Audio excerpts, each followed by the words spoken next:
about using the idea of a spinning wheel to create the illusion of a spoke freezing in place to indicate what it is that you are focusing on at that moment that you need to look at, whether it be a representation of your passion or a representation of a belief system that might be required for you to look at. But in this transmission, even though it will involve spinning wheels as a symbol again, this will be quite different, because what we are doing here is examining two particular fairy tales in your culture, Sleeping Beauty, Rumpelstiltskin, both of which contain the symbol of a spinning wheel for different reasons, different purposes. But the idea of this particular transmission is to help guide you in your discernment in stories, in fairy tales, and the stories you tell yourself, to be able to tell the difference between what is really a positive belief system and a negative belief system, because many of you may have an idea of what the fairy tales, Sleeping Beauty and Rumpelstiltskin, may represent, and what elements within them may be positive and or negative. But you may be surprised to find that there may be some things that are the opposite of what you may think. So before we dive into the idea of being able to tell the difference between the positive and negative belief systems that these fairy tales represent, let us give you a very brief recap so that each of you can remember, because it may be a while since you've heard them, what these fairy tale stories are actually all about. In Sleeping Beauty, you have the idea of a great feast that was arranged because of the birth of the princess to the king and queen. But there was only so much room at the table for all the guests that they chose to invite, some of which were the fairies of the land. And so, because there was one fairy that they didn't necessarily feel had the best of intentions, the best of energy, they chose to not invite that particular fairy. But that particular fairy heard about the feast nevertheless, and showed up at a point where many of the other fairies had already bestowed their magical gifts upon the princess, except for one. And so, upon her arrival, this fairy, being very offended at not being invited, chose to put a curse upon the princess, and said that on her 16th birthday, she would prick her finger on the needle of a spinning wheel and die. Now, everyone was very distraught, of course, at this, and after that fairy left, the final fairy, who had not yet bestowed her gift upon the princess, could only bestow just enough to change the curse to the point where the princess would not die, but would simply fall asleep until such time as someone would come along and with a kiss awaken her. That is the basic gist of Sleeping Beauty. Rumpelstiltskin, a little bit different, where a poor man had a daughter, and it was time for this man to pay taxes, but not having the money, the poor man promised his daughter to the king instead, promising that she had the magical ability to spin straw into gold. Well, the king could not pass this up, and so he took the daughter to the castle and locked her in a room with straw and a spinning wheel and said, "If you will spin this straw into gold, you will gain your freedom and I will marry you." Now, the princess in that sense, or the girl, not yet a princess, was beside herself because she had no ability whatsoever to spin straw into gold. Nevertheless, at some point, the door creaked open, and a little elemental man named Rumpelstiltskin came into the room without revealing his name and said, "I can help you. I can spin this straw into gold. But what will you give me in return?" And so the princess had some jewelry. She handed over. The little man accepted and got about spinning the straw into gold. The next day, when the king arrived, he was astonished to see a room full of gold instead of straw. But now the king got a little bit greedy and said, all right, well, I'm not going to free you yet, not going to marry you yet. I'm going to put you in another room with more straw that you will spin into gold. And so again, the girl was distraught, but once again, the little man showed up and said, I will do this for you again, but what will you give me? And again, the girl only had at this point left her ring, which she gave to the little man, who then set about spinning the straw into gold. And again the next day, the king was astonished to find even more gold than before. And being a little bit greedy still, said, all right, well, you have to do this one more time to prove your worth. And so I will now fill the room with straw, which you will spin into gold. And so again, the girl was very distraught. And the man showed up, but the girl said, I have nothing left to give you. And so the little man thought about it and said, you do. For when you marry the king, you will bear a child, and it is the child that you will give to me. Being desperate, the girl agreed.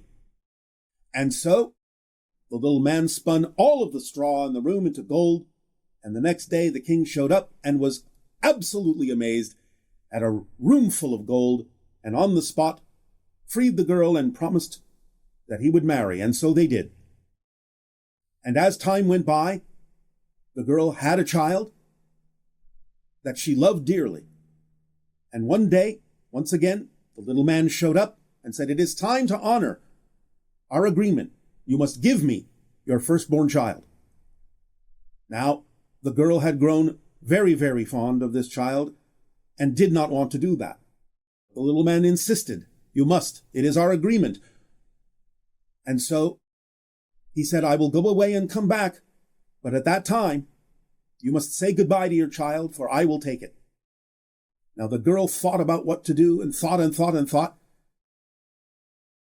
And the little man had said before he left, there is only one way that you can break this agreement, and that would be if you can guess my name.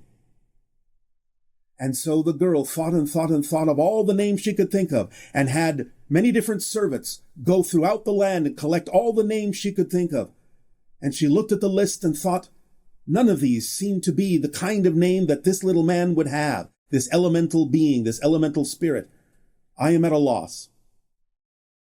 Until she thought, I will have one servant go and find him and spy on him, and perhaps he will learn something. And so she sent her servant out into the woods.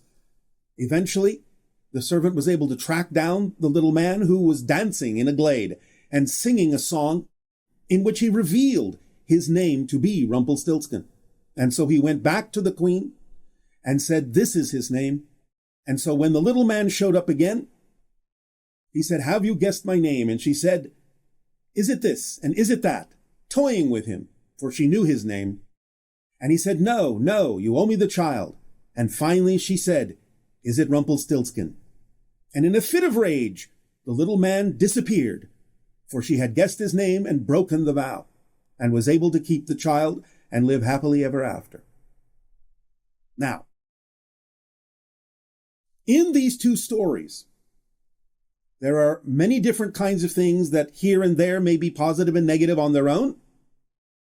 But if we examine the concept, first of all, of Sleeping Beauty, while it may seem to be a positive ending, a positive outcome, the prince comes along and kisses her, she awakes, and they live happily ever after, there are many different symbols in here that actually turn this story into something quite different. First and foremost, the idea being that in the original feast, when the child was born, not inviting that particular fairy is symbolic and representative of the invalidation of a negative belief. And because the negative belief was invalidated, then in a sense it amplified and bounced back with the idea of the curse. Now the curse was mitigated by the final fairy into nothing more than a slumber, But this is simply indicative of the fact that you always have an indestructible core.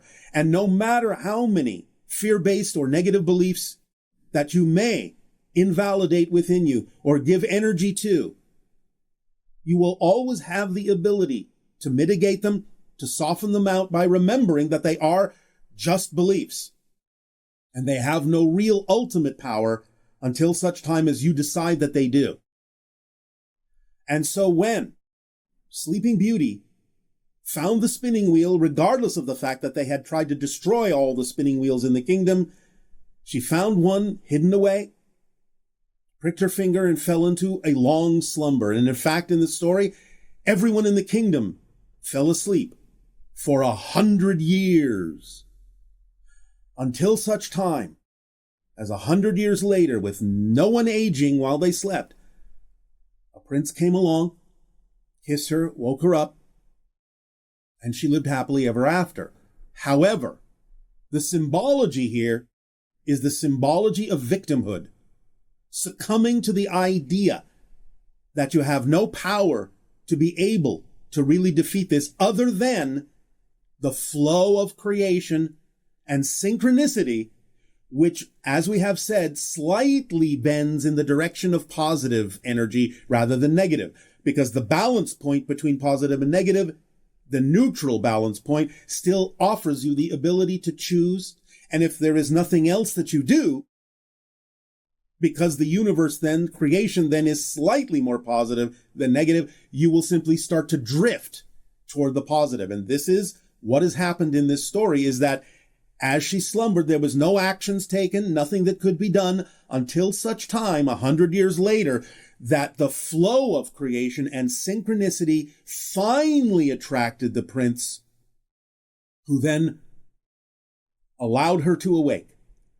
But you see, the real symbology here is that, in a sense, Sleeping Beauty died and had to be awoken into a different plane of existence, into a different reality, the spirit realm, than to live happily ever after. So in a sense, the tale of Sleeping Beauty, while it may have bits and pieces that are positive and negative within it, overall is a tale of victimhood and the succumbing to the idea of needing to be rescued and not taking any actions in order to be able to rescue yourself, but only relying on nothing more than the flow of creation and synchronicity to pull you out of it, but not having lived that life at all, and having to go on to another plane of existence in order to continue to experience the idea of your happiness. Whereas Rumpelstiltskin, while having, again, what seems to be many negative aspects to it, the girl is sold off by her father, the girl is trapped in the castle, the girl is forced to do things she's not able to do, the girl is forced to give up things in order to transform in a way that will free her, by relying on the little man, the elemental being, to spin the straw into gold. Nevertheless, even though she may have in some sense exhibited victimhood throughout the story to a certain degree, at a certain point she took charge. She ordered her servants to go find names. She ordered her servant to find the little man and find out his name. In other words, what this represents is the identification of the fear-based belief. She was able to identify it literally by finding the little man's name. And in finding the name, in identifying the fear-based belief and bringing it into the light of her consciousness, she was able to break free from that and let it go and truly take the actions that were required to keep her child, to be the queen, to be free, and to truly live happily ever after by her own actions. Therefore, the overall tale of Rumpelstiltskin, no matter how many negative elements it may have contained, is a positive outcome based on her ability to be self-reliant, self-activated, and actually identify and release the fear-based belief that had beset her up to that point.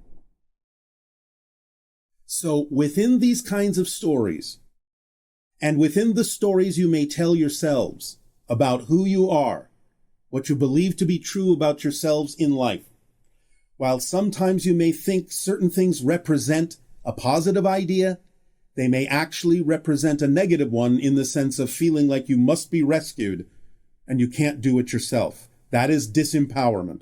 Whereas, no matter how negative things may seem up to a certain point, the acceptance of your own power and the willingness to investigate those fear-based beliefs will always bring you the information you need to divest yourself of them and truly create by your own actions the freedom that you deserve in life. To claim your own true birthright, to be who you truly are. So, let yourself discern more clearly when you tell yourself stories about yourself which is truly positive and which is truly negative, so that you can always have the ability to be active in your self-investigation, to know yourself, become transparent to yourself, and free yourself with the truth of who you really are. We thank you now for allowing us to share this particular perspective with you in Fairy Tales for Grown-ups, and we ask in return, how may we continue to be of service to you? You may begin with your questions and discussions. Good day. And good day to you. Thank you so much for the stories. I'm currently fascinated by the idea of mythology and symbolism and the stories we tell ourselves. So, how synchronous of you. And to that point, one of the things that I realized, even through the stories you've told us now and others, is that being able to have a vocabulary of how to understand these stories is, I think, a part of this process. You know, we often see these stories at face value and not fully understand the underlying meaning or how we can draw meaning out of it in order to use it in a positive way. Absolutely. Do you, I mean, it's the person who comes to mind for me is Joseph Campbell and the Journey of 1,000 Heroes, or yes, 1,000 Faces. The hero's journey, yes, which is the basic idea of story structure that is automatically built in to your psyche. This is why it's so important to transmit information as often as possible in story structure, because story structure allows you to retain an understanding of the information being transmitted because it's built into your psyche. Story structure is not something that you invented. Story structure is something you discovered within yourself. And when information is presented in story form, according to the proper structure, it strikes all the correct chords, it resonates within you, and it remains with you for thousands of years, which is why there are stories that have been around that long. But when it is missed, when that story structure is missed, when a component is overlooked, everyone knows the story doesn't quite feel right. It doesn't quite resonate. And therefore, that information isn't retained as well as that which hits all the story structure chords. It's a very important structure within your consciousness. And I think to that point, I'm finding that when I research more, I guess I'd call them ancient stories, whether it's from indigenous tribes like the Ojibwe, the stories often resonate more because there's something about the structure or the wording or whatever it is that connects, whereas a lot of the more modern day stories don't seem to, that we've lost some of that essence sometimes. Yes. So this is an important template to use when transmitting information. Story structure is what allows you to retain over long periods of time the information the story seeks to impart to you.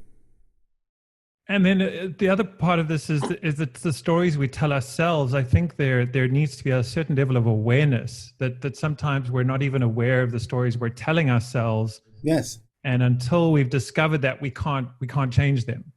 That is correct. That's why we say it's important to investigate what any fear-based belief is actually saying to you.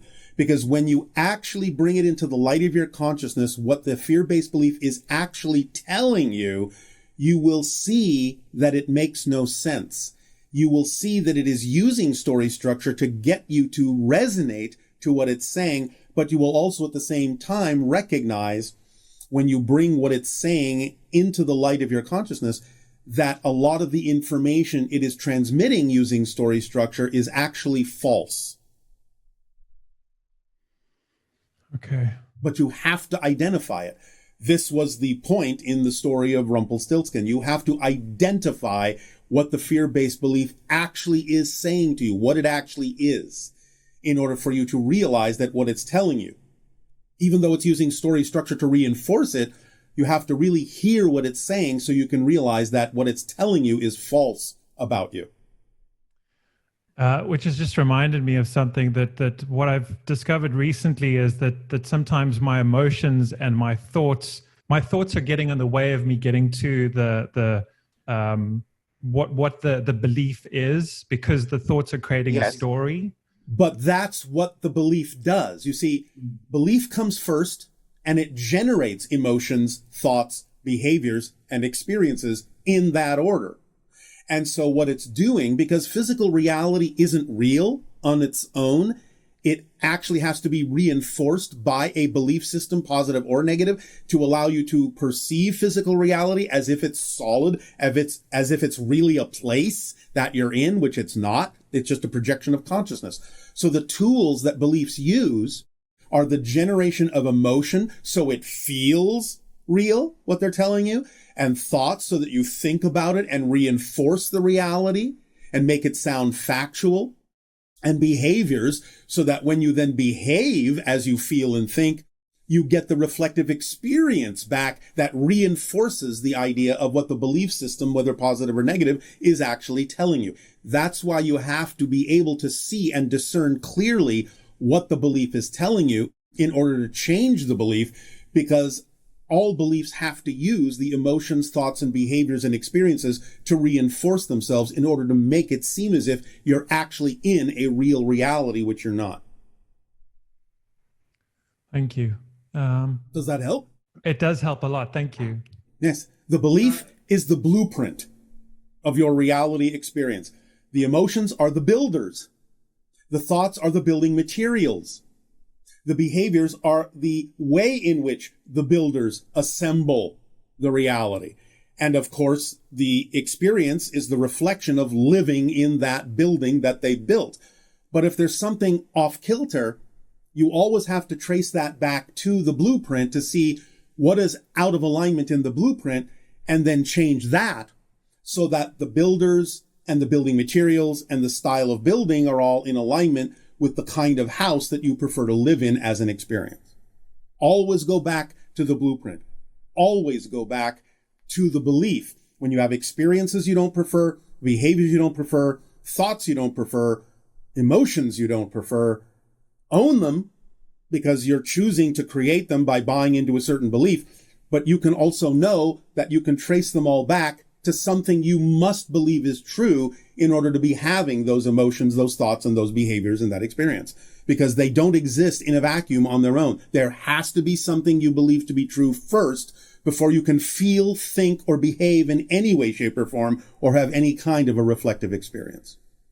Make sense? Yes. Does that help?